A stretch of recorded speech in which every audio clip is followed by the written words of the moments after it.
தொற்று 2வது அலை அதிவேகமாக பரவி வருவதை முன்னிட்டு தமிழகம் முழுவதும் கடந்த மே மாதம் 10ஆம் தேதி முதல் ஊரடங்கு அமல்படுத்தி தமிழக முதல்வர் மு.க. ஸ்டாலின் உத்தரவிட்டார். இந்நிலையில் முழு ஊரடங்கின் போது மளிகை கடை, காய்கறி கடை உள்ளிட்ட அனைத்து கடைகளையும் திறக்கக்கூடாது என தமிழக அரசு அறிவித்து நடைமுறையிலும் உள்ளது. குறிப்பாக தமிழகம் முழுவதும் உள்ள அனைத்து டாஸ்மாக் மதுபான கடைகளும் கடந்த மாதம் 10ஆம் தேதி முதல் விடுமுறை எனவும் மறு உத்தரவு வரும் வரை மதுபான கடைகளை திறக்கக்கூடாது என தமிழக அரசு உத்தரவிட்டது. அதன் அடிப்படையில் கடந்த மாதம் 10ஆம் தேதி முதல் அனைத்து மதுபான கடைகளும் பூட்டப்பட்டு மேற்பார்வையாளர்கள் மூலம் அனைத்து கடைகளுக்கும் சீல் வைக்கப்பட்டன.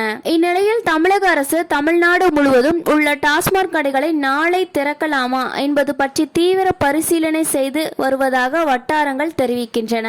இந்நிலையில் கும்பகோணத்தில் டாஸ்மாக் கடைகளை திறக்க வேண்டாம் என பாரதிய ஜனதா கட்சி நகரம் சார்பில் மடத்து தெருவில் உள்ள நகர அலுவலகத்தில் நகர தலைவர் கல்கண்டு ரங்கநாதன் தலைமையில் கண்டன ஆர்ப்பாட்டம் நடைபெற்றது. இந்த ஆர்ப்பாட்டத்தில் நகர செயலர் நீலமேகம், சிவராமன், முரளி, அனந்தராமன் உள்ளிட்ட நிர்வாகிகள் பலர் கலந்து கொண்டனர்.